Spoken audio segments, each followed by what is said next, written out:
before I even begin to tell you about my experiences during the war, I believe it will be in place to give you some background information about my family, hometown, education, etc. To begin with, being a Hungarian Jew, rather Hungarian Orthodox Jew, it is something special and different than a Jew from any other place, or for that matter, any Orthodox Jew from any other country other than from Hungary.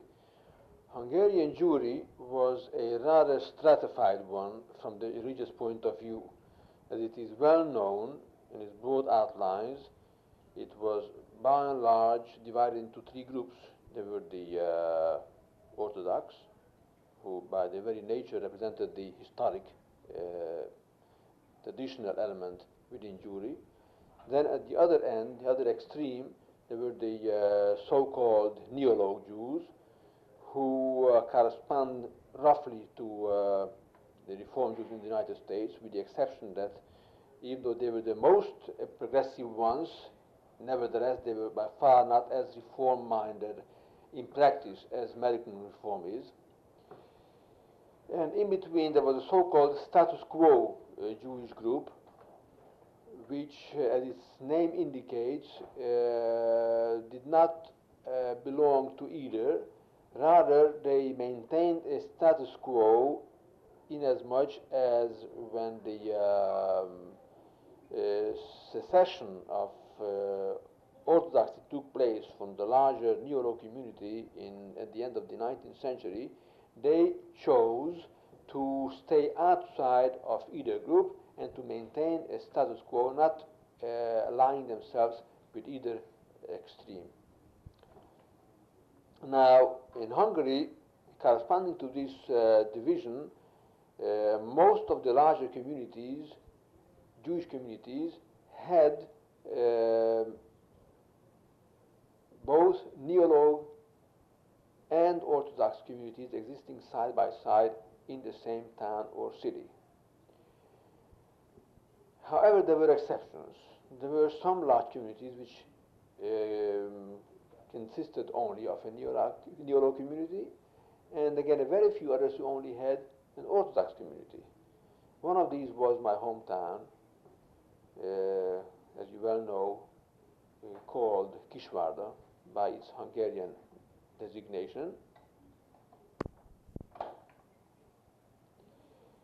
And as it was called in Yiddish, Kleinvardány. It was a community consisting before the war, rather between the two world wars, of I believe approximately 1,500 Jewish families, comprising about 4,000 souls. The town itself had a population of 17,000. So the percentage or the ratio of the Jewish population was rather high. As Jewish communities went in Hungary, it was considered a sizable one, yet it had only one unified kehila, an Orthodox one, which did not mean that the community was uniform or homogeneous. In the contrary, it consisted largely of two quite extremely differing elements. On one side, very, very extremely Orthodox people, among them a large number of Hasidim. In fact, Kleinvardány was known throughout Hungary as a Hasidic community. On the other side, at the other extreme, there was a sizable proportion of rather assimilated Jews. There was a very, very small number of Jews in between who, while maintaining observant Orthodox character did not belong to the Hasidim. My own family was perhaps the best representative of this very, very small middle group, inasmuch as my father was a highly intelligent person, very successful businessman, but with a very, very good Jewish background, a former yeshiva bocher, and his idea was to give his children education reflecting these elements in his own background. That is, a good Jewish upbringing coupled with a thorough secular education.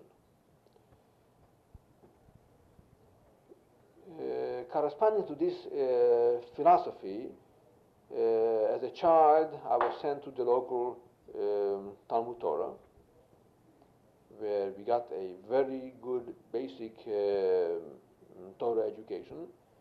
And parallel with this, I also attended the local Jewish elementary school.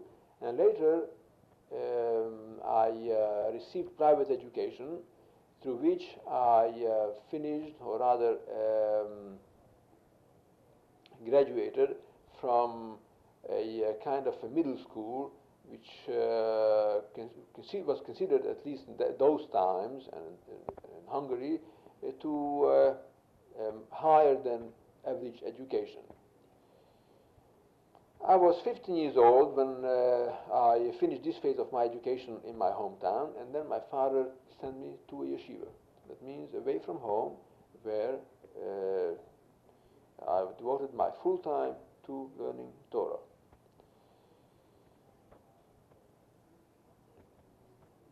That was already in the turbulent years of 1938 to 1941. That is 4 years. During those 4 years, I attended 2 yeshivos. First, a small one for younger boys, and then the last 2 years in the yeshiva of Galanta, which was considered one of the best in the country, and also one of the largest ones. However, in 1941, the anti-Semitism in Hungary grew to such proportions that to carry on with the yeshiva, where a couple of hundred Bochum gathered from various parts of the country, proved extremely difficult, if not impossible. In fact, it came to the point that in 1941, the government sent down a decree to close the yeshiva altogether. I was by that time 18 years old, and coming home to my parents, my father decided that since the yeshiva was closed anyways, and there is no possibility of continuing a regular Torah study anywhere else in the country, it was the time that I should pursue and further my secular education. Now, my hometown, Kisvárda, was about 50 kilometers, that is about, I believe, about 30 miles from Ungvár. Ungvár was situated in the so-called Carpathian Ruthenia, which between the 2 world wars belonged to Czechoslovakia. And in 1938, to the Munich Agreement, it was reattached to Hungary. But while belonging to Czechoslovakia,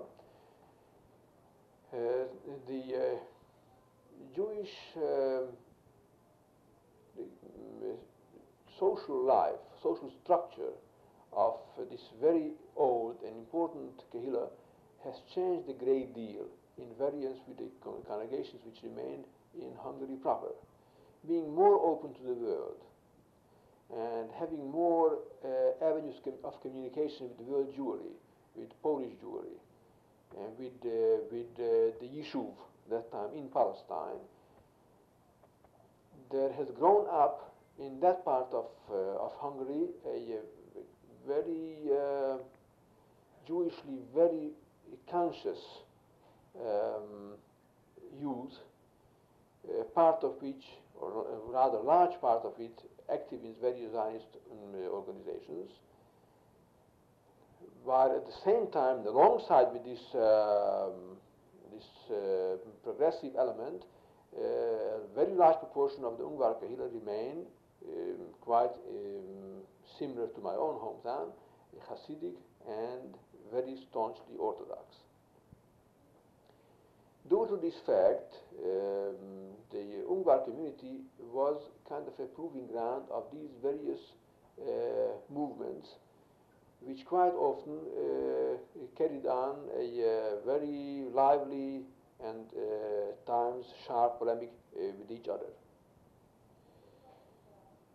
As a matter of fact, in Ungvar, about 10 years prior to 1938, that's about, I would say, perhaps at the beginning of the 1930s, the Zionists opened up both a Hebrew elementary school and the Hebrew gymnasium. Gymnasium is something like a high school, but on a much higher level, considered a preliminary school to enabling or qualifying entrance into university. Now, under the Czechoslovakian regime, this gymnasium was staffed. The faculty consisted of young men and some women with an excellent Hebrew background, all ardent Zionists of the more traditional type, mainly of the Mizrahi type. And the school was, the entire teaching, all the subjects in the school, including secular subjects, were taught in Hebrew. However, this has radically changed with the change in the regime.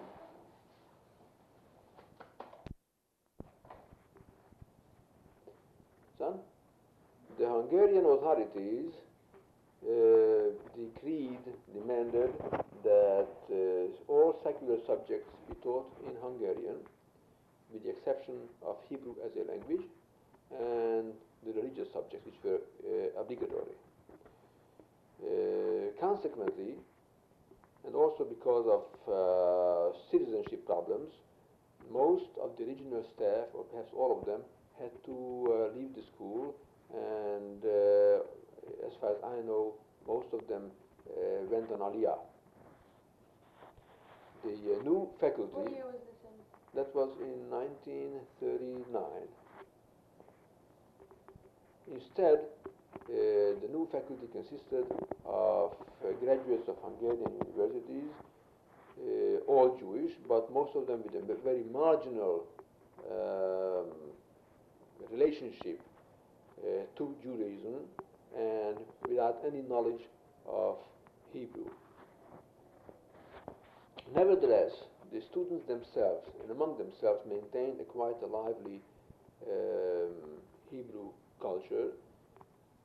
Most of them were by that time fluent in Hebrew, and the atmosphere in town was such that even outside of the school there was a possibility for one, if he only wanted to further his Hebrew education. There was a good Hebrew library in town available, and so it happened that the changes notwithstanding, Hebrew in Ungvar continued to flourish. It has been decided that I take up my studies in the Ungvar Hebrew Gymnasium. Actually, it did not mean that I took up studies, because being already by that time 19 years old, and also because of my very staunchly Orthodox convictions and commitment, I would not gladly enter the school as a regular student. Instead, it was decided that I will start my studies as a private student, which meant that I would receive private tutoring from an individual in some subjects, while others, especially the Hebrew subjects, I would manage on my own. As a matter of fact, this arrangement did not necessitate my staying in Ungvar all the time. I was able to pursue my studies privately in Kishvarda, and I went to Ungvar only to take my exams and occasionally to, prior to the exams, to sit in on some classes. Thus, I managed to complete the 4 years of study of the upper classes of the gymnasium in 2 years, and took my what you call the Bechinat Bagrut in 1941. That is 2 years after I left yeshiva. Nevertheless, my frequent trips to Ungvar and my occasional stays there, as well as my contacts with the student body and with others, has afforded me an acquaintance with a very vibrant Jewish community, entirely different than I have been accustomed to in my own small town. Here, the first time of my life, I have experienced a kind of a community life where you found represented all shades of Jewish communal activities. On one hand, as I mentioned before, there were Hasidim with Shtiblach, with Rebbes, yeshivas with hundreds of yeshiva bocharim. On the other hand, all kinds of Zionist organizations, beginning with Bnei Akiva, Baet'ar, which happened to be very strong in Ungvar, to Shomer HaTzair, and everything in between. Also, town had a great number of Jewish intellectuals, lawyers, doctors, professors, and others, who, while highly educated and active in professional life, at the same time were strongly committed to one aspect or other of Jewish life. This was specific people that were active? Well, yes, I remember particularly someone who happened to be a good friend of the family also, by the name of Dr. Weiss. If I'm not mistaken, his first name was Joseph. He was a scion of a illustrious Hasidic rabbinic family, but he himself, after studying various Hungarian yeshivas, including the famous Pressburg yeshiva, entered university, became a lawyer, and as a lawyer he was the legal advisor of the Orthodox Central Bureau of Karpato Rus, and through that he was a very well-known person in Orthodox community affairs.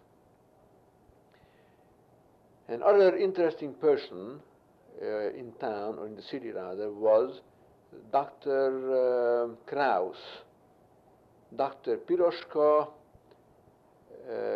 Fleischmann Kraus. Now, she was one of the very, very few women PhDs in Hungary, but perhaps the only Orthodox woman who possessed a PhD degree. Now, this Dr. Kraus received her higher education in Berlin, where at the same time she got under the influence of the Samson Raphael Hirsch philosophy, and returning from Germany, she started propagating this type of orthodoxy, which was in Hungary practically unknown. To further this aim, or rather this way of Jewish life, she opened a dormitory, kind of a finishing school for girls in Ungvar, where well-to-do Orthodox families sent their daughters to receive a good Orthodox education, at the same time coupled with a worldly education on the lines of German Orthodoxy. Another personality should be mentioned in this connection is my own brother-in-law, Dr. Fazekas, who at that time was the director of the Hebrew Gymnasium. Himself coming from a fairly assimilated Hungarian Jewish family, became involved with the Zionist movement as a university student in Budapest. Actually, his Hebrew background was very, very limited. Still, because of his commitment, he was given the responsible position of leading the Hebrew Gymnasium.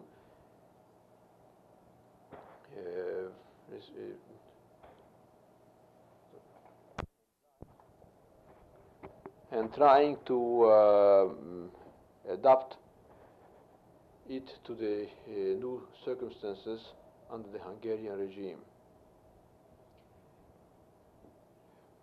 Actually, my own position was a peculiar one. Being a yeshiva bocher, still very much acting and thinking and feeling like one, I was never really integrated in the student circles. Yet, I managed to make friends with quite a few of them, and while there was a distance, there was mutual respect between us.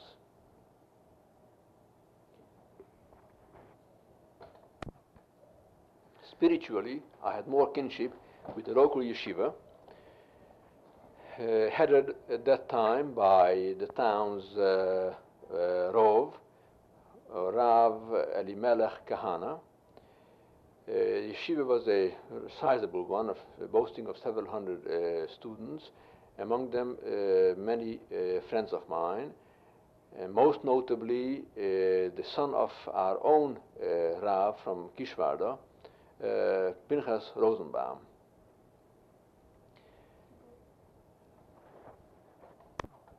My own ideology was more gravitating towards the Agudat Israel, which while hardly existed officially in Hungary because of the resistance of most of the Orthodox Rabbanim, still among the yeshiva youth it was very compatible with the prevailing spirit. So it happened that I maintained contact on one hand with a rather Hasidic yeshiva bochurim of Ungvar. On the other hand, I already had my friends among the student body of the local gymnasium, most of whom were active members of the various Zionist youth organizations. As we will see later on, these friendships, these acquaintances came to play a very crucial role in the most trying times. I would like to mention that among my classmates in the gymnasium was Menachem Tzvi Schwartz, who is now known as Professor Menachem Tzvi Kadari, rector of Bar-Ilan University. I also made the acquaintance of the brothers Ausländer, who are today known in Israel by the name Asael. One, the older one, was several years ago the head of the Torah Culture Department of the Jewish Agency here in New York. The other one is, I believe, a prominent educator in Israel.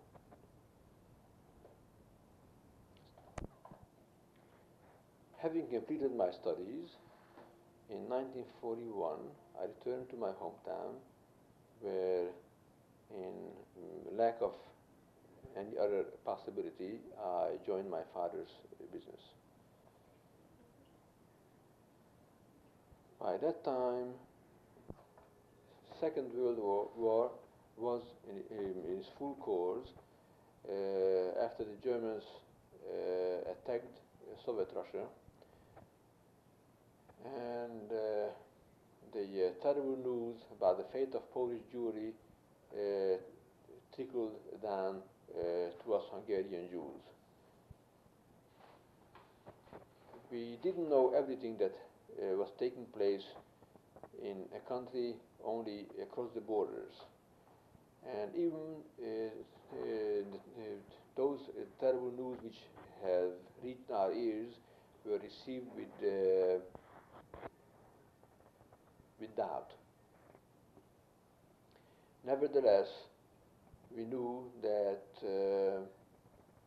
Hungarian Jewry is like an island in a stormy sea, and it might only be a matter of time before it will join the terrible fate of the surrounding Jewish communities. Still, hope against hope, somehow we wanted to believe that Hungarian Jewry will be spared the terrible catastrophe that has befallen Polish Jewry. Somehow we thought that Hungarian Jewry is too much a part and parcel of the Hungarian nation, and that the Hungarian regime will never tolerate such extreme measures against their own citizens as what has taken place in Poland. Unfortunately, we were wrong, as we know now. In 1944, right after Purim, in March, the German army has invaded Hungary, placed its own puppets in government positions, and thus the fate of Hungarian Jewry has been sealed. By Pesach time, one anti-Jewish measure after the other has been decreed, including the compulsory wearing of the yellow star, a prohibition of Jews to travel, prohibition for Jews to own radios or telephones or cars. Yet, still we hoped that these are only temporary measures, and knowing that the Russian army is already at the borders, it's only a matter of time before they will enter Hungary, and the Germans will be chased out. Unfortunately, again, we were wrong. While the Russian army did wait it out at the Carpathian Mountains, the Germans, with the eager and willing cooperation of the Hungarians, put the Jews into ghettos, and in rapid fire swiftness, they started the process of deporting Jews into Auschwitz. But all this was still unknown to us as Pesach of 1944 came.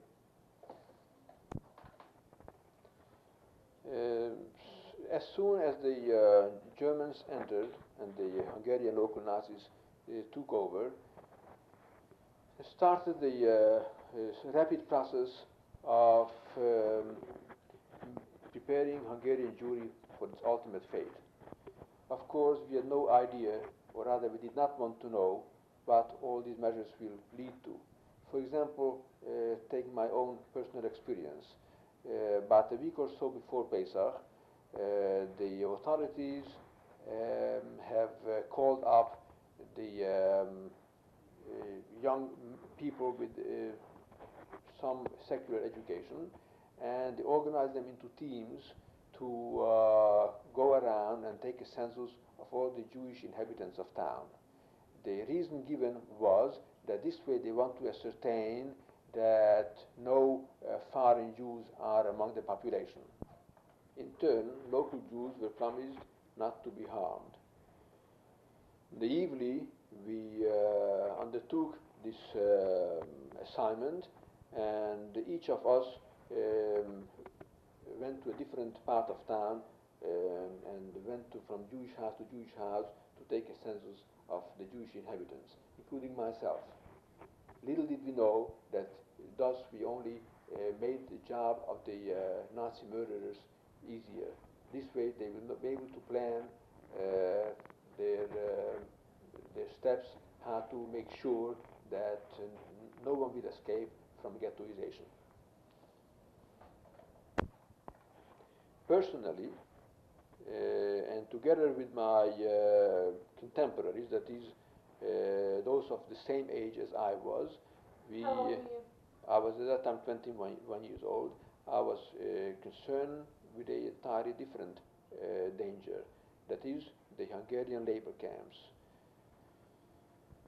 Ever since 1939, that is, from the beginning of the stringent anti-Jewish measures of the Hungarian government prior to the German occupation, Jewish boys of military age were put into separate Jewish battalions, labor battalions, and put to hard labor, sometimes within the country, but as the Russian front has opened, outside of the borders, mainly on the Ukrainian front, where they were engaged in the most dangerous kind of a labor, such as picking mines with the bare hands, had the most terrible circumstances. As a result, many thousands of our best young men perished or became maimed. By this time, the Ukrainian front ceased to exist, the Russians being already at the Hungarian borders. Nevertheless, for us who just became 21 years old, the danger of being conscripted into labor camps became imminent. We knew that we will be called up right after Pesach. And many of us tried to devise all kinds of ruses how to escape this conscription. As Pesach went by, we received our summons to report at the Kasha headquarters at the ill-famed so-called Sátor Tábor, where many, many thousands of Jewish boys started out their tragic road to the snow-covered cemeteries of Ukraine.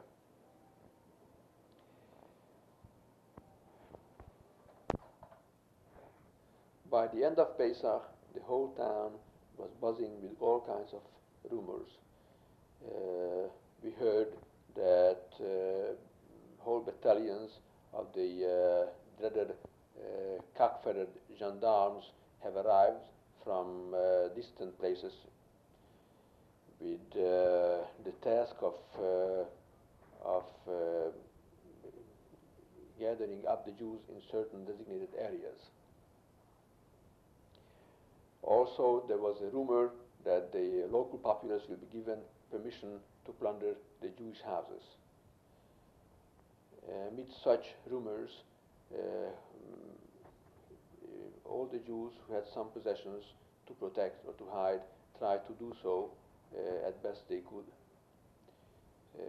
On Easter Chag Pesach, the day when I had to take leave of my family to join the labor battalions, I helped my father to hide in our cellar some valuables, and also we tried to cover up our better possessions of clothing and other household goods. At the same time, we heard that hundreds of Jews from the surrounding villages were brought in to the gendarmes into the town, and they were placed in the local shul. With such rumors rampant, somehow my father sensed that, who knows, maybe after all I will be safer in the labor battalions than to remain behind with my family. Was there a possibility of you remaining behind? Well, as I said before, some boys tried all kinds of tricks, like playing sick or taking certain drugs to drive up the temperatures and things like that, and to gain time. I myself tried something like that, but I didn't succeed. So but as Bereira, the time came, I took leave of my family. You can imagine under what circumstances, what feelings, and joined my other friends of my age, entered a train, which was, by the way, forbidden to Jews to travel in, except if they had a valid document like the kind we had in order to travel. And we made our journey to the city of Kasha, which was approximately 150 kilometers from Kishvarda.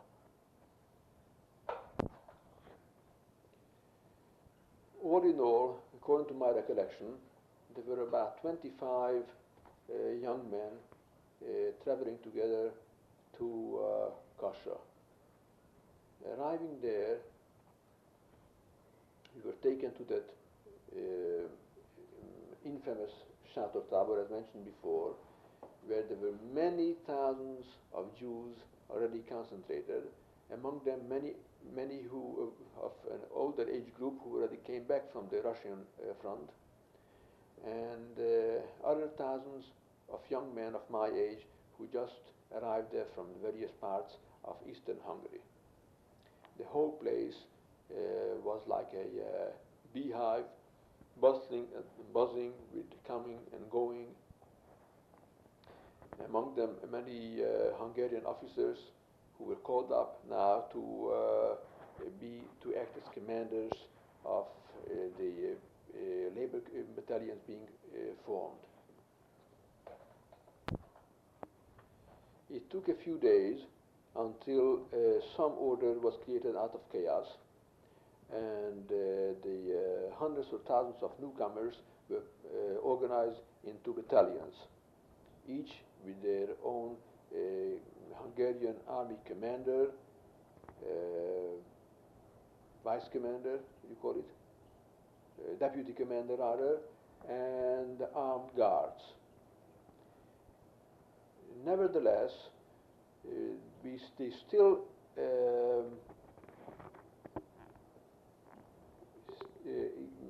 gave some resemblance of army status for the conscriptees. We have been given an army cap as well as a yellow band. So this was a kind of a schizophrenic appearance, where on one hand we wore the cap of the Hungarian army, on the other hand again, or rather on our arm, we wore the yellow band decreed by the Germans.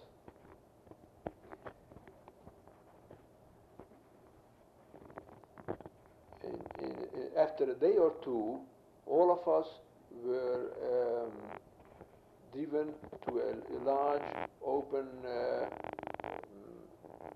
center of the camp, where we had to take along all our possessions, rucksack, etc. Soon a group of army officers have appeared. As we found out, they were members of the dreaded counterintelligence service, and as an activity of counterintelligence, they subjected to body search every one of us, searching for money and for valuables. Whoever was found hiding on his body a sizable amount of money or some valuables such as jewelry, they were severely beaten and everything was taken away. Otherwise, you were allowed to keep your possessions? Well, what possessions did we have other than a blanket or some of the most essentials? We couldn't even carry much Money more. you didn't have? We were allowed to have a very minimal amount of money.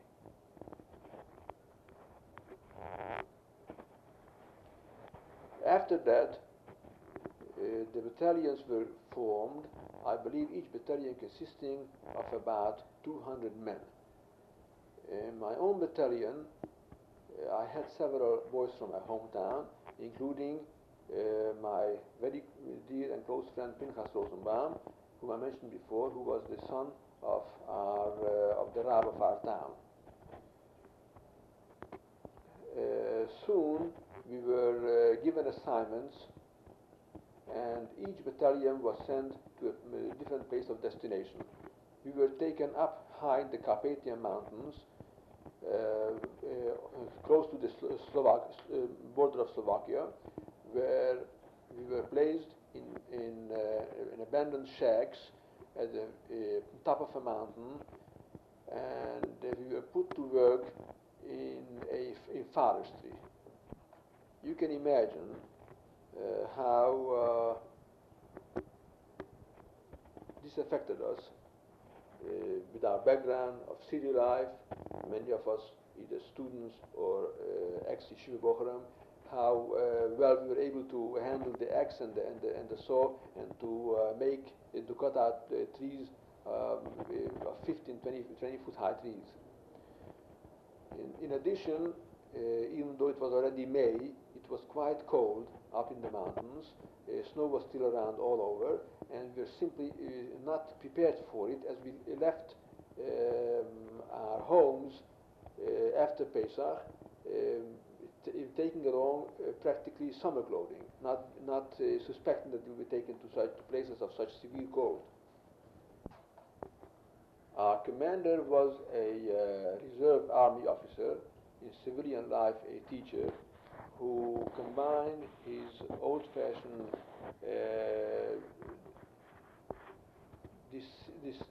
discipline with his anti-Semitic feelings, and imposed a very harsh regime in our battalion. In addition, the work we were doing was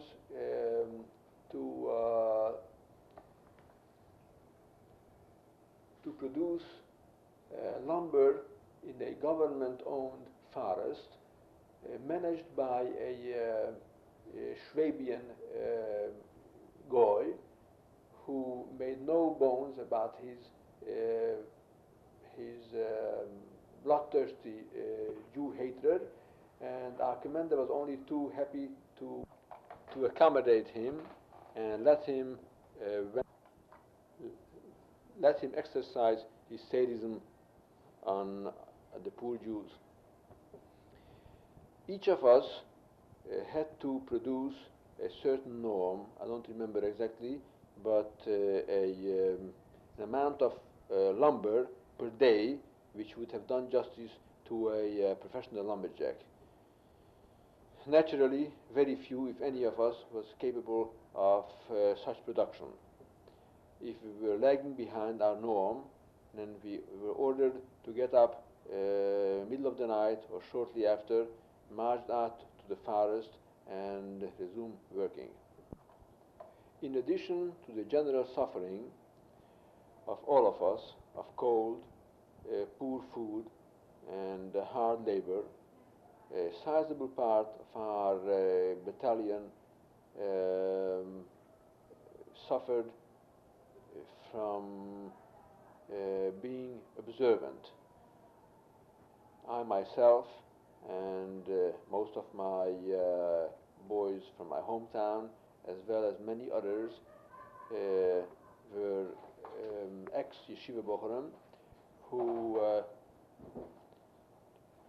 went to all lengths to observe kashrut and Shabbat. At the beginning, we still had some food from home, and as long as these meager supplies lasted, we managed somehow. However, after these supplies, we ran out of these supplies. We had one of two recourses: either to eat the food given to us, which of course was treifa, or to make do with the meager rations of bread and and some vegetables which we were able to get from the kitchen.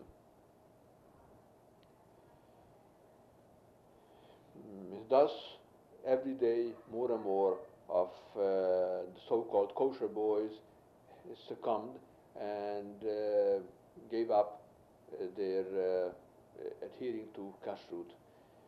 But still a sizable number of maybe about 20 or 25 of us clung to kashrut to a very long time. Similarly, with Shabbat. We tried as much as possible to avoid anything, not to be Mechalel Shabbat. This was almost possible to a point, because officially on Saturdays we did not have to march out to the place of work, as this was a day of have rest, have preparation for Sunday. However, when we lagged behind our norms, then we had to march out on Saturdays also. In such days, we could not avoid doing all kinds of manual work, same as on weekdays. Were there any non-Jews among the forced labor soldiers? There were none. However, at a later phase, in a different place, when we were taken to a different place in Hungary, we encountered a group of witnesses who, because of their opposition to armed services, they were also pressed into labor battalions. However, they enjoyed a privileged treatment and no discrimination absolutely whatsoever.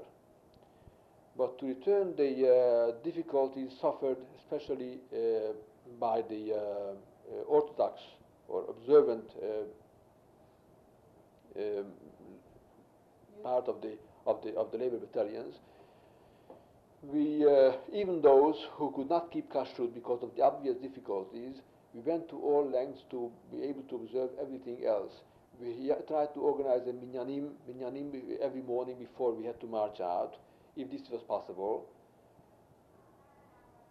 And particularly on Shabbat, we had the minyan Friday evening and Shabbat mornings, and every possible free time that we had, we used to some of the Sfarim which we had with ourselves, learning Chumash with Rashi or Mishnayot, or having discussions, each according to his own ability. Thus, curiously enough, the observant boys maintained a much higher morale than the others. The others who did not live by faith, by their emunah, they soon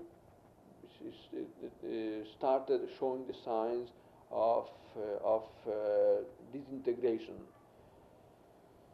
This was especially so after the first terrible news started to reach us from the hometowns. Little by little, we found out that ghettoization has taken place in one town after the other.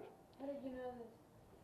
Well, we knew this first of all by correspondence. We were allowed to receive mail from our families, and although the mail was heavily censored, and our families, especially after ghettoization, were not allowed to write clearly what was taking place, but they managed to give enough hints of what was taking place.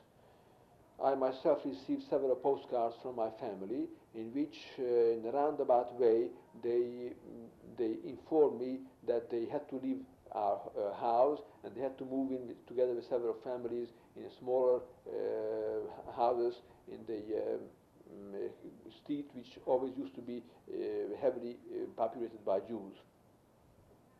In addition to that, we had communication also from labor battalions who were transported from one part to the other.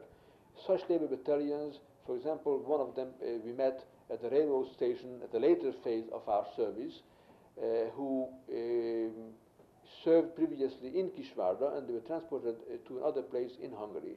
And then they told us that all the Jews of the town were, and of the surrounding villages were brought into the ghetto. Many hundreds of them were jammed into the shul and other public places. Others, several families in one room in a very small area of a ghetto which previously was populated only by a handful of families. Still, we did not exactly know the meaning of this, And while knowing what a terrible difficulty this caused, and knowing how near hunger, near starvation situation existed in these ghettos, still we had hoped that this is something of a temporary nature only, and it will not go any further. However, soon we found out that this was not to be so. In fact, the first news of deportation has reached us in a very dramatic manner. We heard, I think this was even before we moved out of Kasha into the mountains, some of the boys, the newly recruited boys, were taken to the railroad station to do their various kinds of work. And on one such occasion, a whole train of sealed wagons has reached the station and stopped there. And they opened the doors temporarily, and the boys happened to see that the unfortunate Jews, families, men, women, and children, old and young, were pressed many into one wagon, half starved and especially suffering from thirst, all crying and begging for some water. Some of these boys rushed with the pails of water to these unfortunates to hand in water to them. And in fact, one of our boys recognized his own family in the wagon. He was so he became so hysterical that he immediately jumped into the wagon, and he didn't want to budge from there. He wanted to continue the tragic journey with his family. And only his comrades dragged him out forcibly from there and took him back with them into the camp. This way we found out that the families are being deported. Still, we did not know their destination. We still thought that they were taken somewhere inside the land, inside the country. In fact, there were some rumors, probably purposely circulated by the authorities, that the Jews are being only removed from the border territories, which we are going to expected to turn into battle zones, in order to remove the unreliable element of Jews from those areas. But they are going to be taken only more inland. We had no inkling of even the existence of Auschwitz. And we did not know, or we did not want to know, that the possibility of wholesale deportation of Hungarian Jews exists. Personally, after a few weeks of this harsh and unaccustomed to life, I took ill, and reporting sick, I was together with other sick people taken with a horse-drawn wagon back to the camp in Kasha for medical examination. As it turned out, the medical personnel in camp consisted of Jewish doctors. And when I was examined by one of these Jewish doctors, he told me the following: "Look, what shall I do with you? You are not well. You are in a weakened state. Shall I send you home? What will happen? You will get into the ghetto, and then what? I think that you will be better off to stay where you are." So I came back to my own battalion, and we were there until Shavuot. On Shavuot, must have been the beginning of, or rather late May, I would say, of 1944, we received an order to get ready for a march back to the Kasha camp. The march took about 6 hours or so, 6 or 8 hours. And arriving to the camp, we were again subjected to the same search as before our leaving the camp. And after taking away all valuables still left with some of us, we were given the order to get into railroad wagons for an unknown destination. As it turned out, our destination was more to the center, inland, more into the center of Hungary. On the way, must have been at the railroad station of Miskolc. We, as I mentioned before, we met a wagon load of Jewish labor campers who previously were stationed in Kisvárda. From then we heard the news, the bad news, that the Kisvárda ghetto is being liquidated. As we found out later on, it was on the second day of Shavuot that the second and final group of the Jews were taken away from the Kisvárda ghetto and deported to Auschwitz. Meanwhile, we continued our journey. We reached the outskirts of Budapest, where we heard that the capital city has been bombed several times by American bombers. As a result of these, the railroad station was in a pretty bad condition, and we were put up into a sidetracked there overnight. The next morning, at the head count, turned out that one of our boys was missing. As we found out from his friends, this boy had a sister in Budapest who seems that was able to get Gentile documents for herself as well as for her brother, which she brought out with herself, met her brother somehow at the railroad station, and helped him get away to the relative safety of the capital. Our commander, finding out about this escape, became furious, vowed to catch the culprit and then to publicly hang him. And meanwhile, he promised all kinds of punishments for us. He was hitting left and right, but nothing worse than that happened. After that, we continued our journey and arrived to a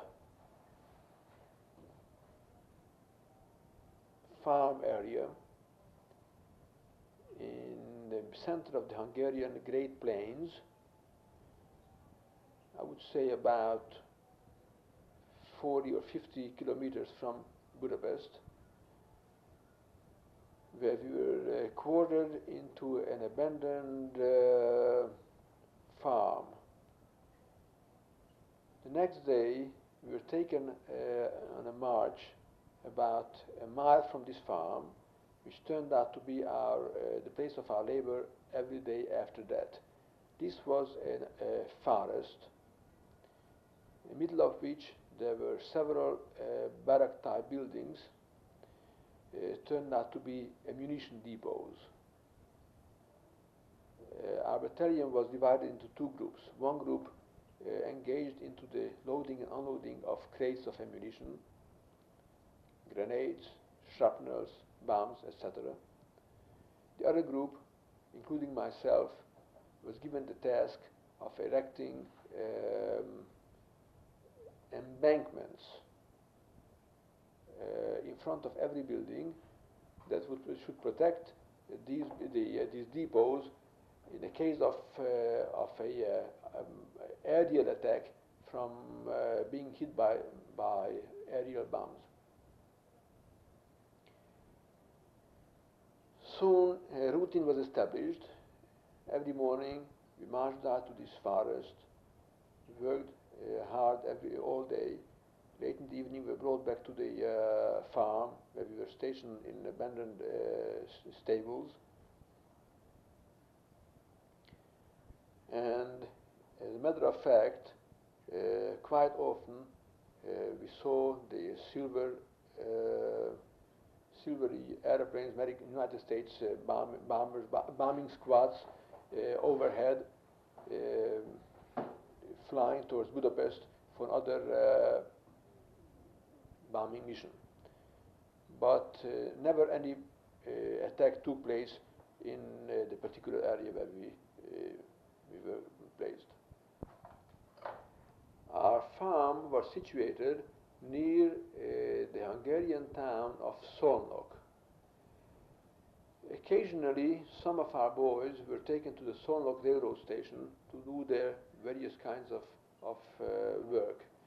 On one such occasion, the group, which happened to include Pinchas Rosenbaum, who also acted in a kind of a chaplaincy capacity, came across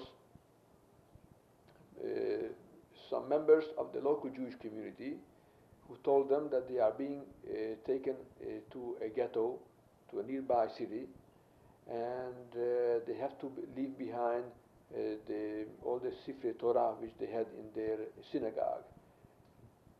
Seizing upon the opportunity, Pinchas Rosenbaum asked them for one of their Sfarim, which they were only too glad to give him.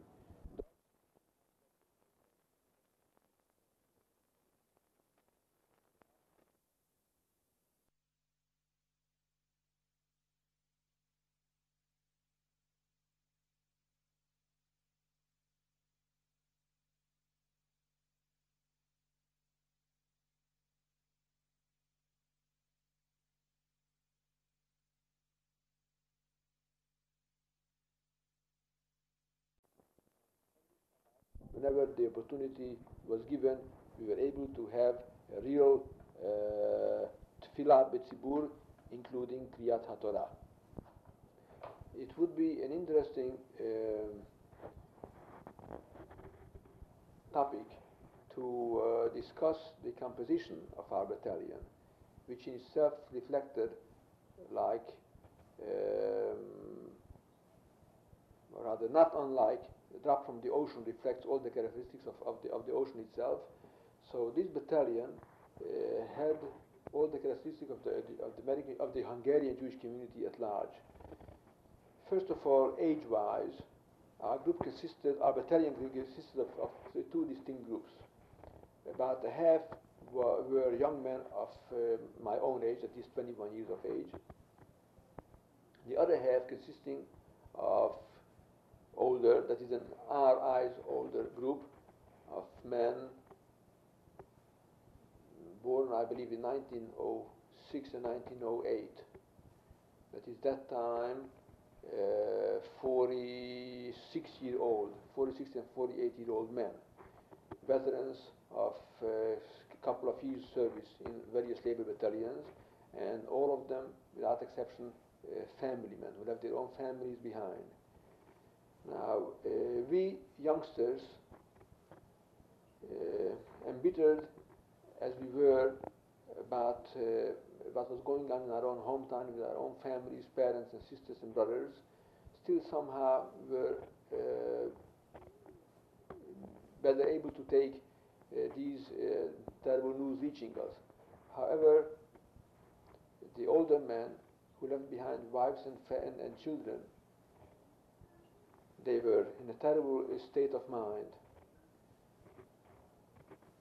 As the bits of bad news have reached us, first of ghettoization and then the deportation of the families, many of these men simply broke down, and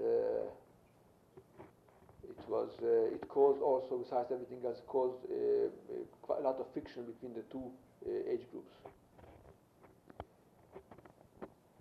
Other differences reflected the religious differences of the Hungarian Jewish community. As mentioned, many of us were very observant, erstwhile yeshiva bochurim, while many others were of quite irreligious and unobservant background. This again caused occasional frictions. When we had our tefillot b'tzibur, whenever we were allowed to, whenever we were able to, these people showing irreverence and sometimes continuing certain activities entirely antagonistic to our own attitudes, is inevitably brought to first verbal abuses and differences, and sometimes even some more serious clashes. differences also existed on the cultural background. Some of our numbers were people with considerable education or natural intelligence. Others, again, were people very, very simple background, among them a number of older men from the Marmaros part of northeastern Hungary, who, to say the least, were of very, very primitive upbringing. Still, these differences, or rather this forced living together of people of such differing, varying backgrounds, also brought in its wake kind of a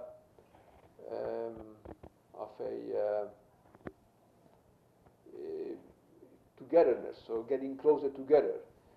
For example, my own experience, I, being of kind of a cultural and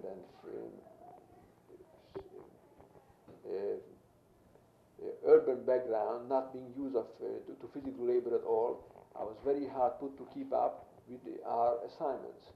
On many such occasions, when I wasn't able to finish my work, simply some of these simple Marmaros peasants, because this was they were Jewish peasants, simply took out of my hands the shovel or the pickaxe and simply, without saying a word, finished the norm on my behalf. This was in June, July, and August, and several weeks, 4, 6, 8 weeks have passed by since we last heard of our families. You can just imagine what a gloom has enveloped all of us, not knowing about our parents, sisters, brothers, the older men about their wives and children. This gloomy atmosphere was suddenly changed by some postcards which arrived in the mail to some of our comrades. These postcards were from an unknown post office with the never heard of name of Waldsee. Waldsee is a very poetic sounding German name of a locality. Wald meaning forest, See meaning a sea or a lake rather, something like a forest lake. It sounds like a resort place. All these postcards contain a few words like "we are all well" and the name. But speculations immediately started where these postcards came from. Apparently, some of the families were taken to this place by the name of Waldsee. But then, why didn't we get such postcards? Why only 2 or 3 of us were the lucky ones who had such communication from their families? We had no answers to these questions. After the initial excitement, it did very little to relieve our agony. Meanwhile, another event of importance took place. It seems that even under German occupation, the Jewish community of Budapest managed to maintain some kind of a normal activity, part of which was to organize and get help to the many labor battalions throughout the country, who were sometimes members of which were left without any means, many of them coming back from the Russian front without clothing or shoes.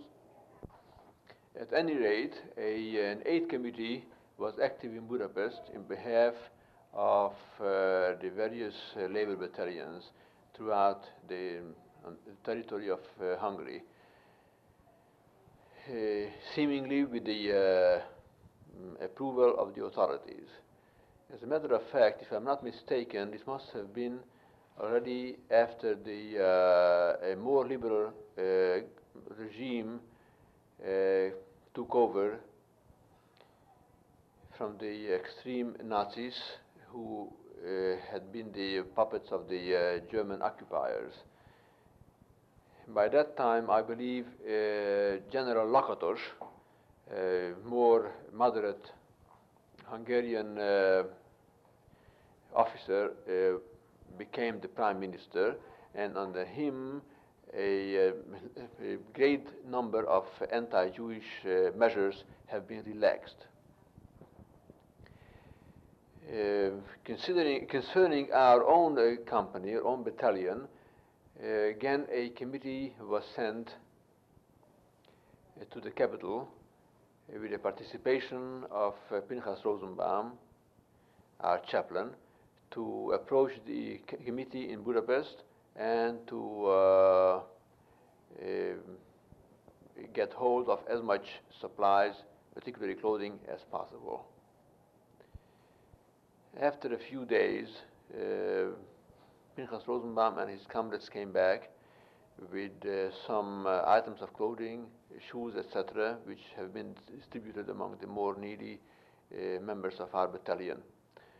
Pinchas confidentially told me that he managed to make contacts with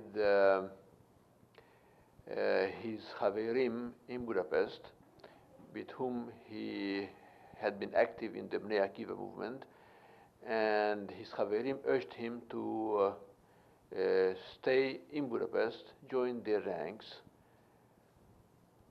and perhaps to go to Romania through illegal ways, what they called at that time Tiul, in order to be able to reach Eretz Israel. Out of loyalty to the other members of our battalion, he rejected this offer, and this was quite characteristic of the attitude of Hungarian Jewry at that time, namely both in the ghettos and in the labor battalions.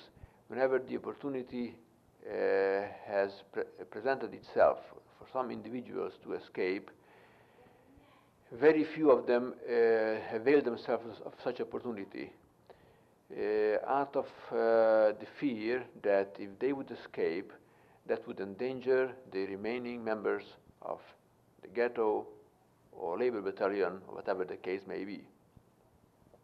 This might be a partial answer why so few cases of active resistance or escape have taken place in Hungary during the deportations.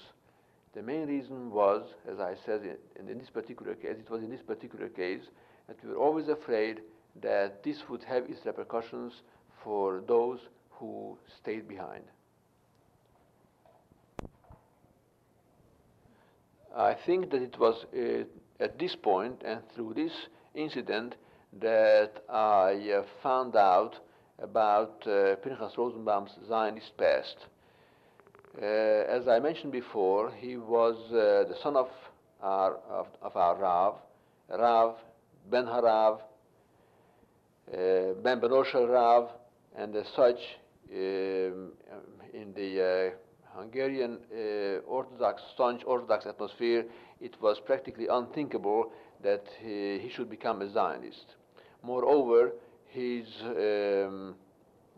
own education prior to the war and even through the early war years consisted of yeshiva education. As I mentioned before, he spent several years in the Ungvar yeshiva. It seems that while there, he must have made friends with some local youth, members of various Zionist organizations, some of them perhaps themselves past yeshiva bachurim, and under their influence he himself joined the ranks of the Bnei Akiva, unbeknownst to his immediate surrounding, including his own family. Yet he had found a way how to reconcile his upbringing and background with his newly found ideology. He had recruited a number of boys from the ranks of Bnei Akiva of various cities in Hungary and invited them to join his father's small yeshiva in Kisvárda. Thus, it came to be that a yeshiva counting maybe about 25 or 30 boys was both a yeshiva and, unknown to the community, a sniff of the Bnei Akiva movement. Now, having made contact with his Chaverim in Budapest, these followed his movement and fate in the labor battalion, and as I will tell you later on, they saw to it to find a way how to rescue him from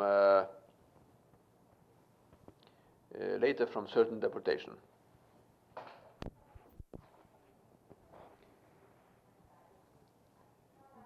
After several months, I believe it was around Rosh Chodesh Elul, sometimes in August, when again we were ordered to take our rucksacks and to march to the nearest railroad station, when again we had to board cattle wagons for an unknown destination. This time, after several days and nights journey, we arrived to a small town in western Hungary, not far from the lake Balaton. The name of the town was Várpalota.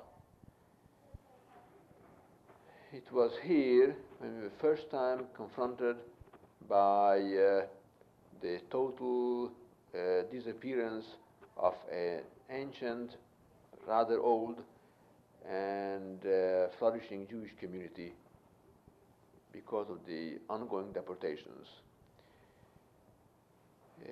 Our battalion was quartered in a large courtyard surrounded by vacant apartments, all previously occupied by Jewish families.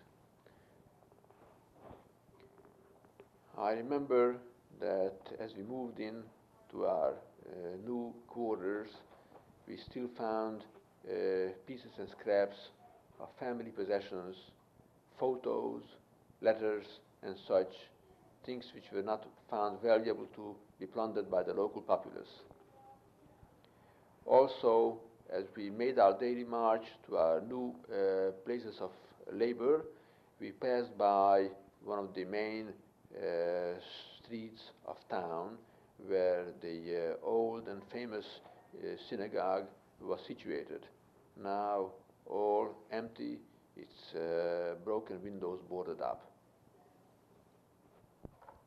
I believe you asked me a question, what was the attitude of the local Hungarian population to the Jews serving the labor battalions?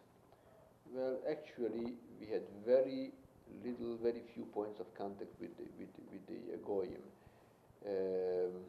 In Kasha, we were entirely separated, the camp being outside of the city, and our occasional march into the city or to the railroad station to do some work was under heavy guard, which did not permit any contact with the local people. And our second place of where we have been stationed, as I mentioned, we were placed in a farm or a manor, and our work was in a concealed munition depot, again without much opportunity to have to deal or even as much as to talk with any of the local people. In our new place was the same situation.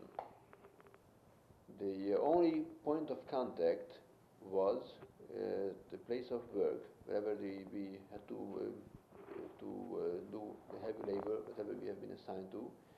And here too, most of the time we were under the guard or under the supervision of military personnel, and these more often than not demonstrated with word and deed the harshest anti-Semitic sentiments they harbor towards us.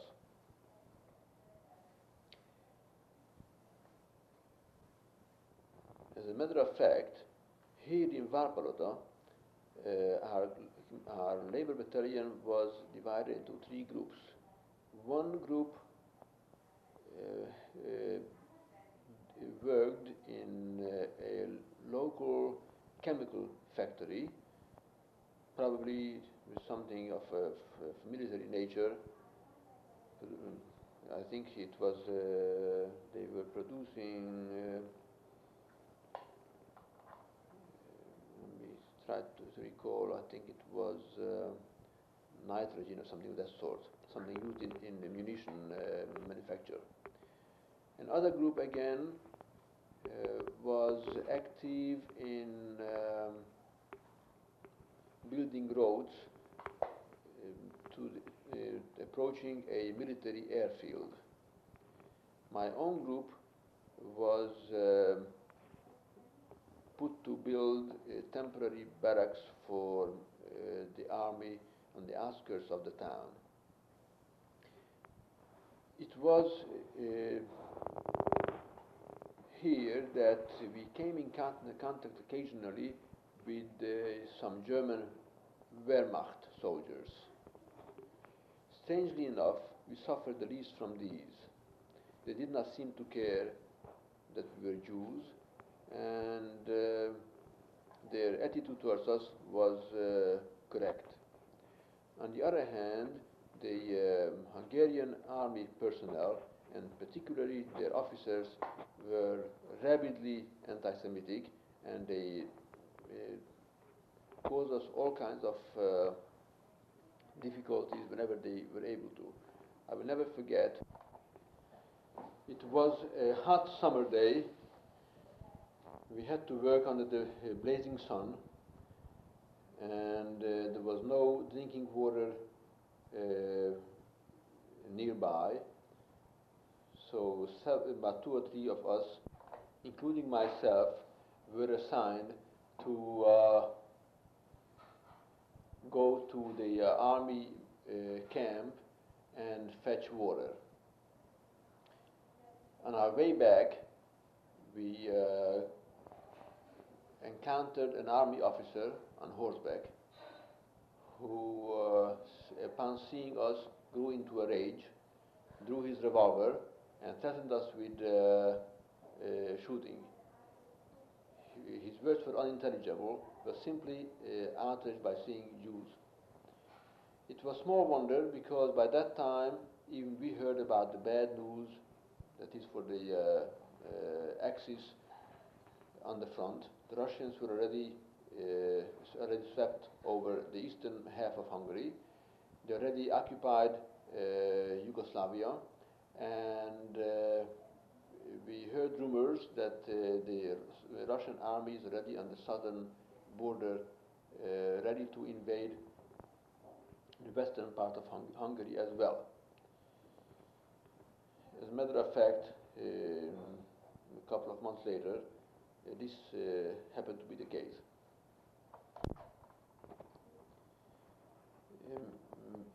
Meanwhile, however, the actual treatment in the labor camps proper has improved. This was due to various new regulations coming from Budapest. As I mentioned before, the more liberal Lakatos government was in power, and they seemed to be more lenient towards the Jews and tried to make our lot somewhat more easier. Among other things, Rosh Hashanah and Yom Kippur coming, the regulation came down from the ministry that the Jewish personnel is to be given the day off for the high holidays. Not that we were to be set free, of course, but we were allowed to spend the day in the quarters, and we were allowed to organize regular services. You can imagine what that meant to us, especially to the observant part of the battalion. As Rosh Hashanah came, somehow, I don't know to this day how it happened, but some of us produced some mahzorim, and even a shofar was produced. It turned out that one of our numbers, a Jew from Maramarosh, who happened to be a Talmud Chacham, and he was also a Chacham Harawa et Hanolad. During the summer, when we were still at the farm, somehow got hold of a ram horn, and from this, in his spare time, fashioned a shofar. So we had now some mahzorim, we had a shofar, and of course we had no lack of chazanim either. Quite a few of us were accomplished in this field. I don't think that any of us ever davened with so much kavanah, so much fervor, as in those crammed quarters of our forced habitat. Now again, the situation was threatened by the different attitude of the various members of our battalion, as those coming from irreligious background, they were not interested in anything of that sort. They were content to have the day off and to spend it as best they could. And yet, when we started davening, and of course we couldn't, none of us could hold back their tears and the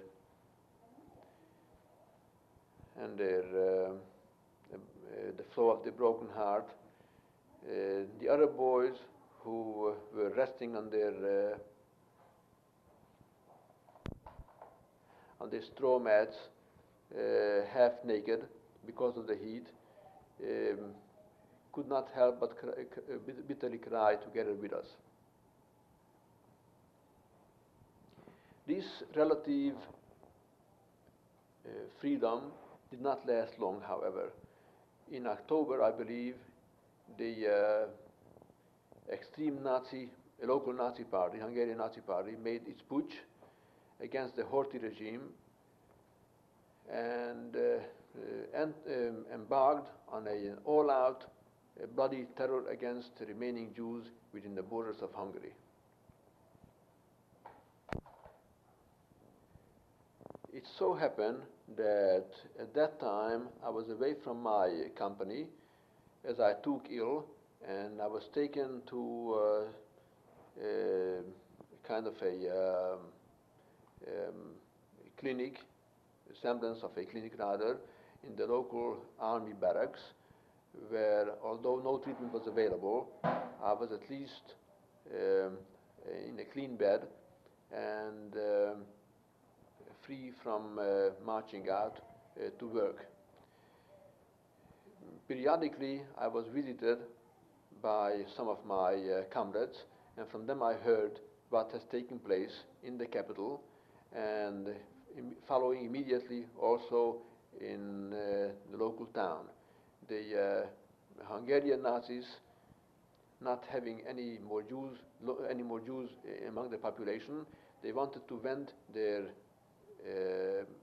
sadism on the only Jews they were able to find, that is, in the labor battalion, entered our quarters, beat up the boys, and took away from them whatever they were able to lay their hands on, blankets, shoes, etc. My own blankets, which I left behind there, were also taken away. Just about a week later, my comrades came to visit me again and excitedly told me the big news. A number of us, I believe 5 or 6 of us, again myself included, received documents from Budapest certifying that we are under the protection of the Swiss legation to Hungary, and as such, the Hungarian authorities agreed to relieve us from the labor camp and in order to be escorted up to Budapest. But I think I left out a very, very important episode, which is actually the key to this story. Several weeks before, I believe it was right after Sukkot, one morning at the daily appel, that is daily head count, one of us was missing. Not just anyone, but the chaplain, or as the commandant called him derisively, the rabbi, did not show up. After investigation, it turned out that during the night he climbed over the fence surrounding our quarters and had disappeared. As I found out much later, Pinchas's Chaverim sent for him, sent down a girl, either a Gentile girl or a girl who had Gentile documents, and this girl brought down for him also forged Gentile documents, as well as some regular civilian clothing, and with a car in which she drove down, he was taken up to Budapest. It turned out that he immediately joined the ranks of the Zionist youth movements, who at that time were active in a whole-scale rescue work. Of course, you have to know that I believe even before the Nazi coup, the Swiss legation came to an agreement with the Hungarian authorities whereby they guaranteed entry visas for 600 odd Jews who were assured of certificates of Aliyah to Palestine after the war. In other words, the Swiss government undertook to protect these Jews until such time as the situation will permit these Jews to go to Palestine via Switzerland. Meanwhile, the Hungarian government has given permission to gather these Jews in specially protected houses, that is, houses protected by diplomatic immunity. On the basis of this agreement, which, as I mentioned, such permission of protection was given only to 600 odd people, the Zionist organization started manufacturing thousands upon thousands of such documents, and they used every available means, legal and illegal, to get these documents into the hands of people who were especially threatened by the ongoing deportations, whether they were in ghettos or in various labor battalions scattered throughout the country. Unfortunately, this was already too late for the many tens of thousands of Jews who were already deported to Auschwitz by that time from the countryside and from the entire eastern half of Hungary. As I said, the news reached me while in the hospital, and it was immediately known to everybody there, including the regular Hungarian soldiers and the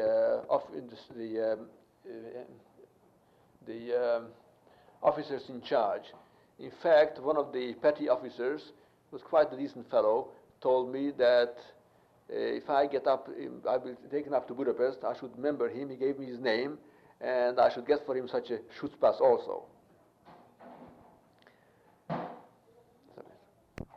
Schutzpass meaning document of protection, passport of protection. The good news seemed to help my own health, and after a few days, I was returned to my company, where the commandant called upon the 5 or 6 of us who received these documents, gave us an armed guard in order to escort us to Budapest, where we were supposed to be handed over to some agency. I did not know what. We made our way to Budapest,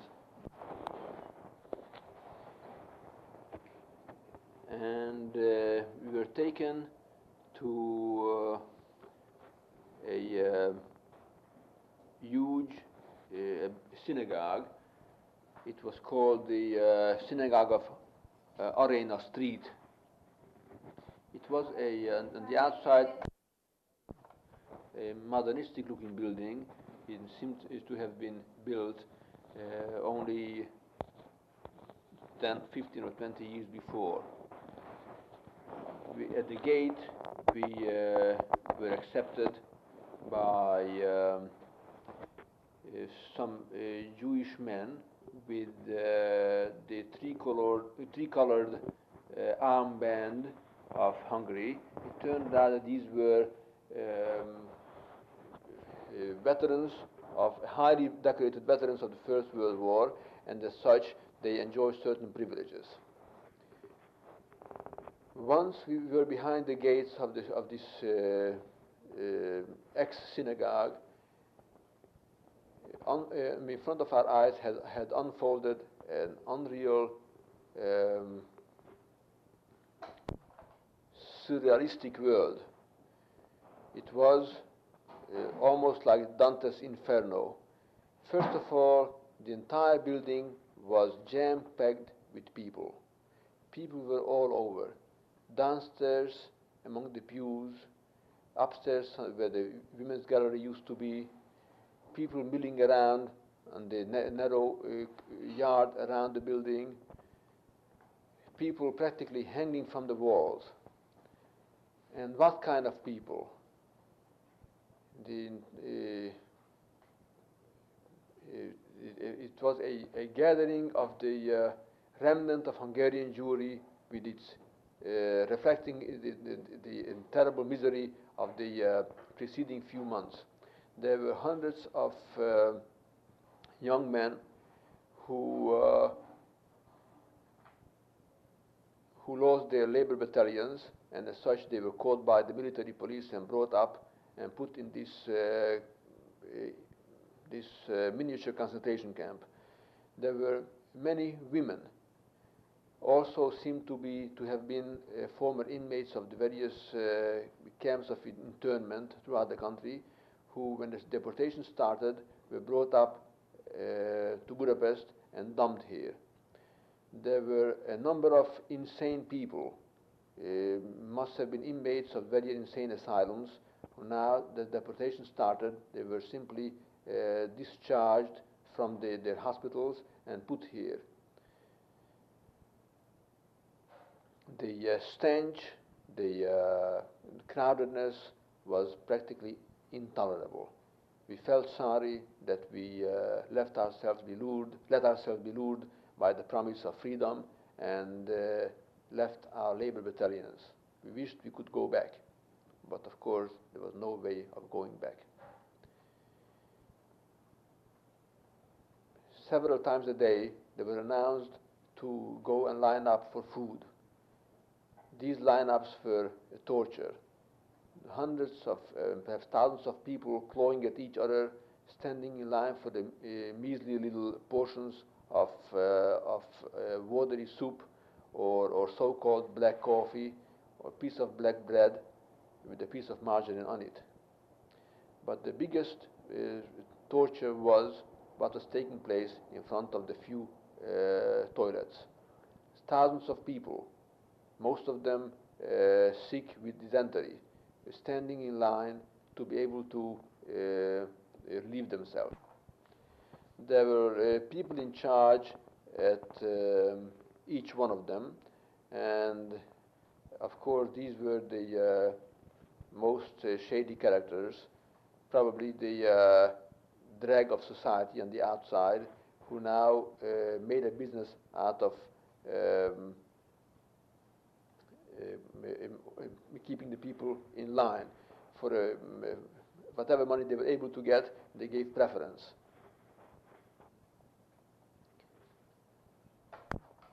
If you had no money, you were out of luck, and you had to wait sometimes hours and hours.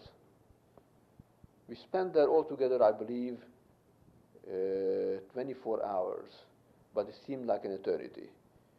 As a matter of fact, I'll never forget our own, 5 or 6 of us who came from the same place, we always huddled together, and we found somehow we squeezed ourselves into a corner on the ladies' gallery. Next to us was an elderly woman who all day muttered to herself some unintelligible words. After the night, early in the morning, we woke up and we found her dead. Around noontime, an orderly came from the gate, looking with a list in his hands, looking for several people, calling us by our names. It turned out that Pinchas Rosenbaum did not forget about us. He came to the office of this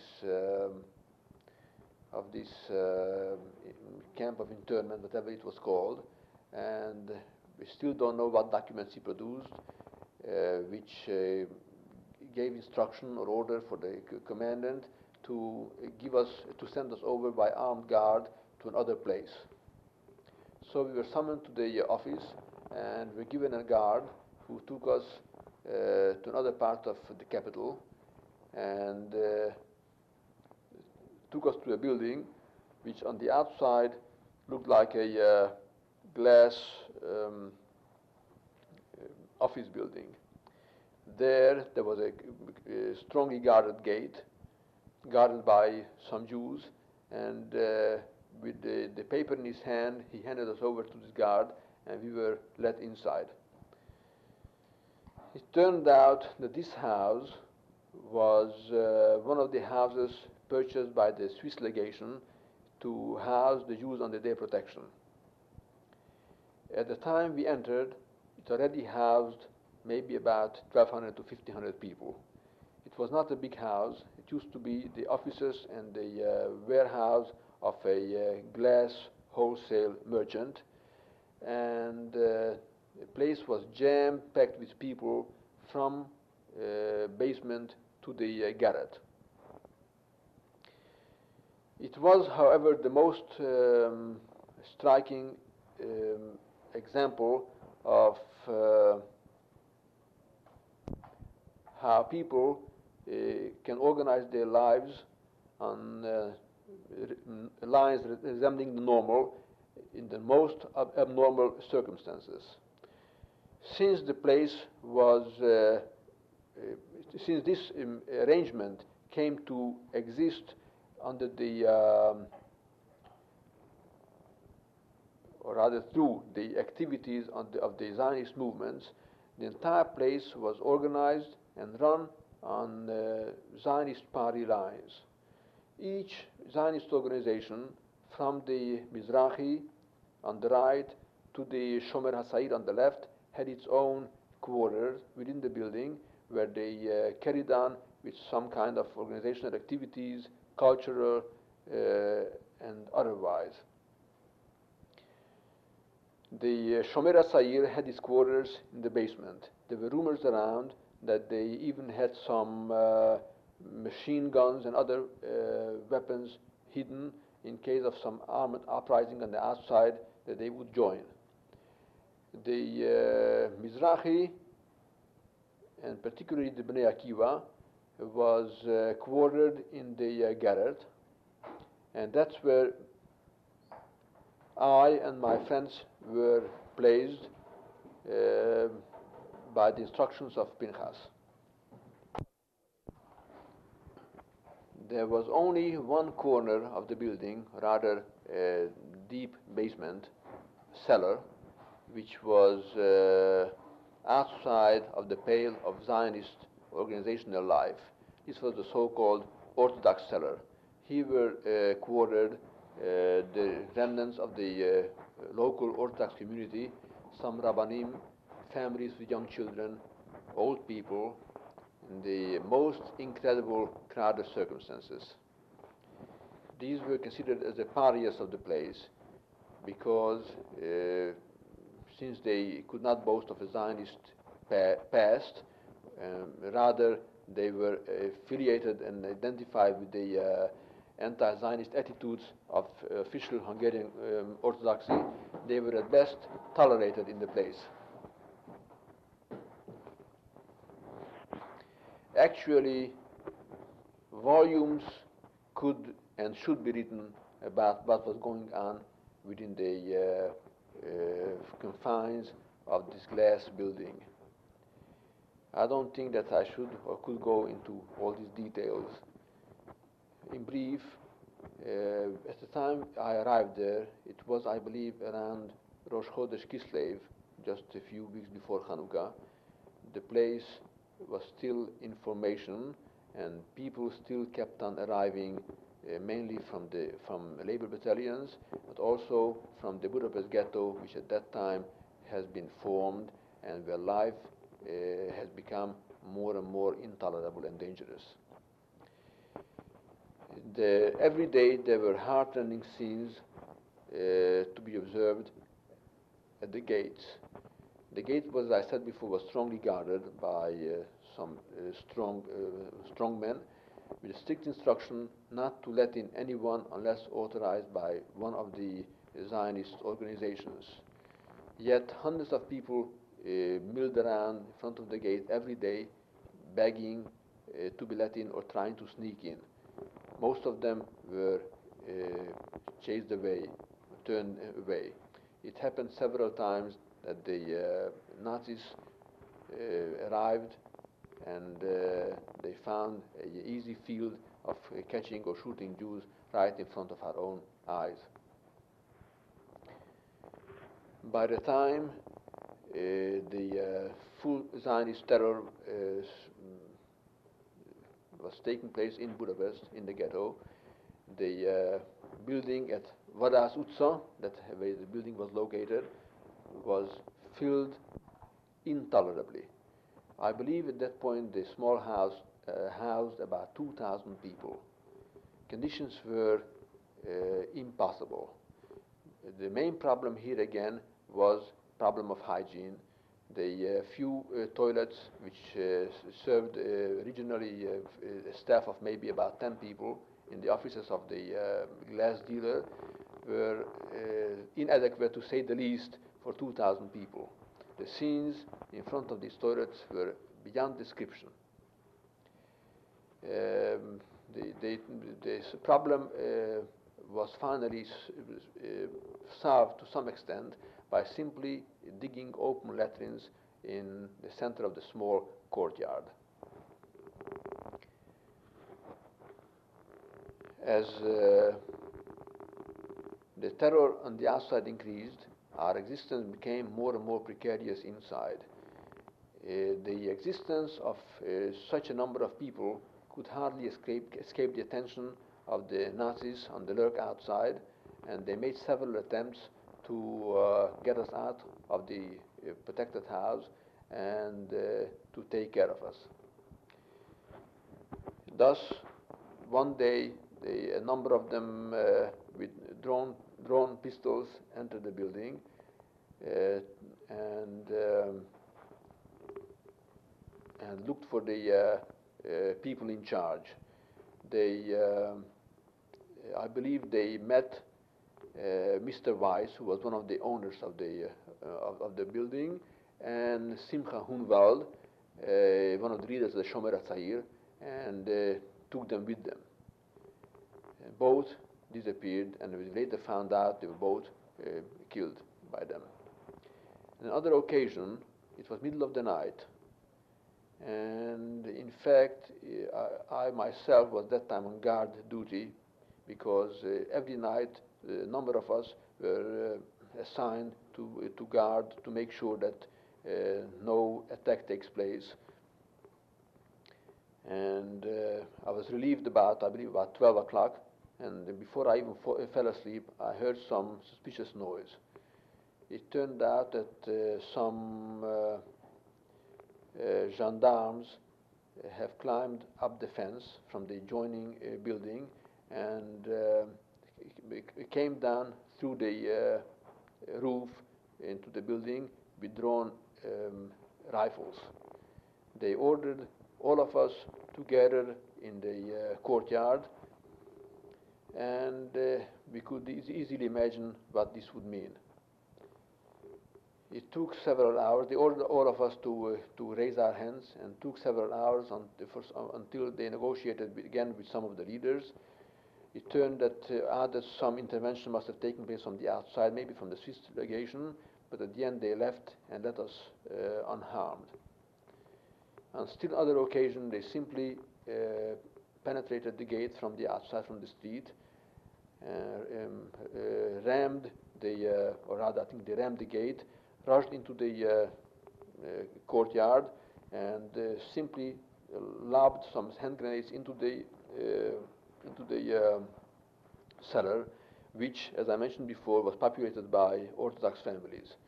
The exploding hand grenades killed several people, and that seemed to satisfy the bloodthirsty dogs, and they left. Since the existence of the people became so dangerous in this building, our leaders negotiated, through the Swiss apparently, the purchase of the adjoining building. This adjoining building was served in peacetime the headquarters of the Hungarian Soccer Association. Now it was all empty, and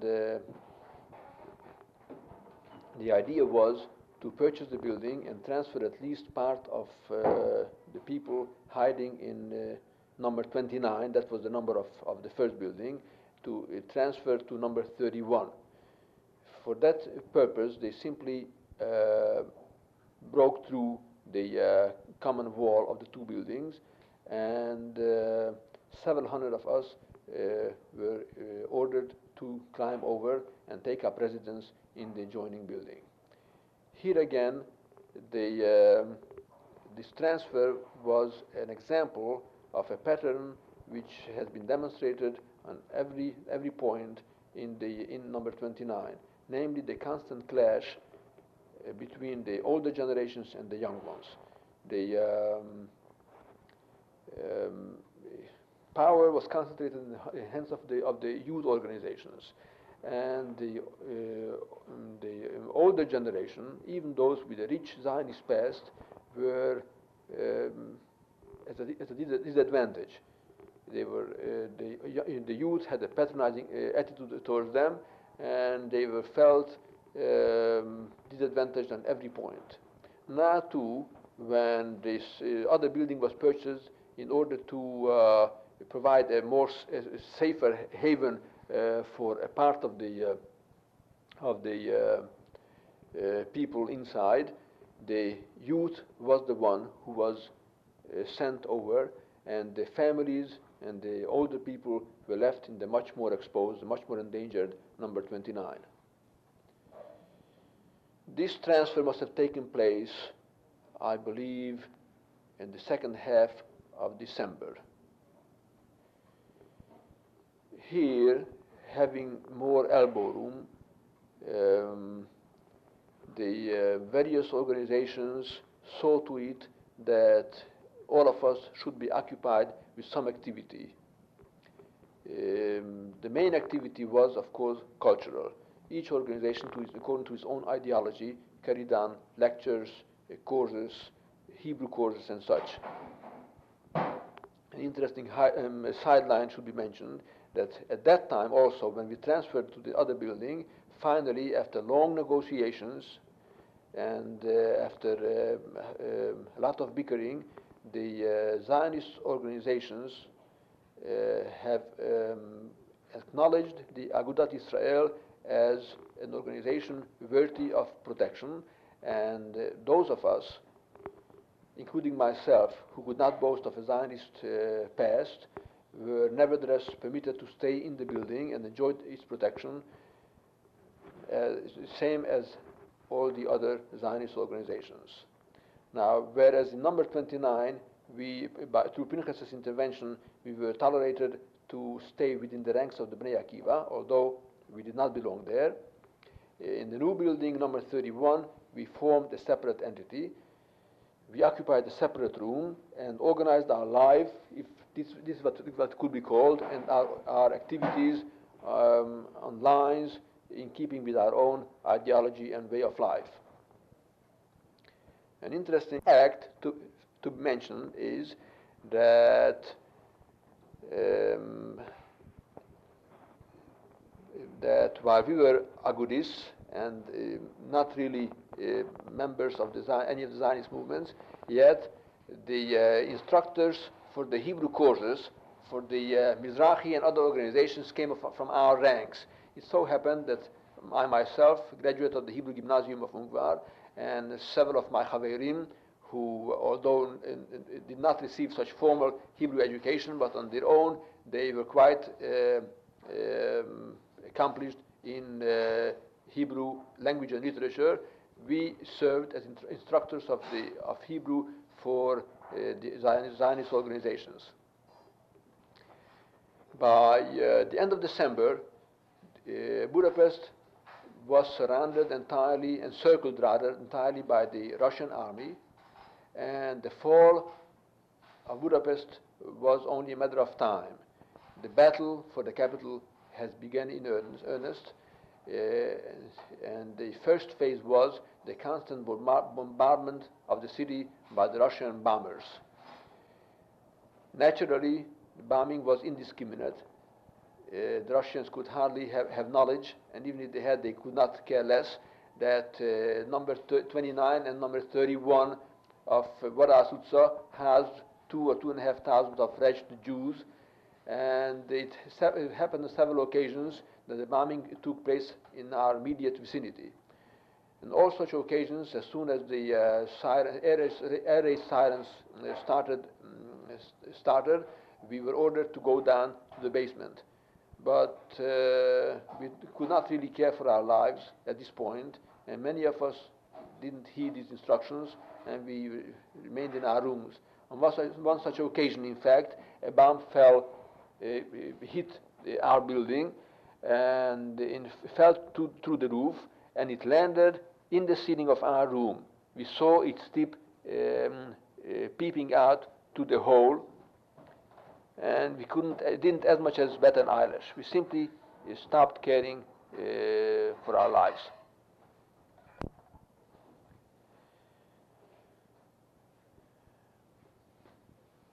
Another few weeks passed. Terrible news came from the outside.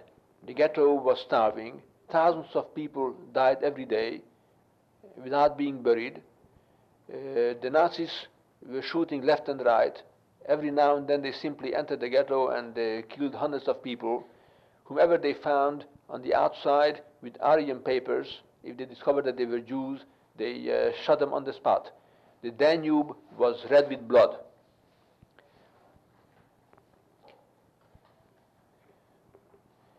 But the end was near. It was only 2 more weeks, and on January 17th, it was a Friday morning, we woke up to the great news that the Russian army is at the gates. The gates were opened, and you can imagine the joy, the relief, the ecstatic feeling that we felt that finally we are free. So, at least so we felt. Where do we go now? We were there in the middle of the devastated city. The streets were full with Russian soldiers who were not the very encouraging side. They were plundering all over. Most of them did not know what Jews meant. If they did, they couldn't care less. And to venture out of the building was rather dangerous. In addition, only the right-hand side of the Danube, right side of the city, to the right of the Danube was occupied by the Russians. The Germans were still on the left bank in the part which is called Buda, a hilly section where they were well entrenched, and there was a danger that they will direct their artillery towards the other side, and there was even a possibility that they may come back. After all, the front was in a state of flux. So it was decided that we should leave Vara-Sutsa, and we should try to get as far as possible towards the eastern outskirts of the city. We organized ourselves in a group, and led by Ossi, that was the nickname of the younger Auslander, whom I knew from Ungvar, we started our trek through the burned and bombed out capital towards the eastern outskirts. By evening, we arrived to the abandoned building of the Institute for the Blind and for the Deaf and Dumb, and we spent the night there. The next morning, we received word from Pinchas that our closest circle of friends, including myself, we should go to the abandoned apartment of a cousin of his, and we should try to wait there until times would get more normal. Well, this of course would take a long time, if ever, and after a few weeks, I and a friend of mine from my hometown took to the railroad station, tried to squeeze ourselves into the crowded trains which were so far and few in between, and start our sad trek home, or rather what used to be our home in Kishvarda.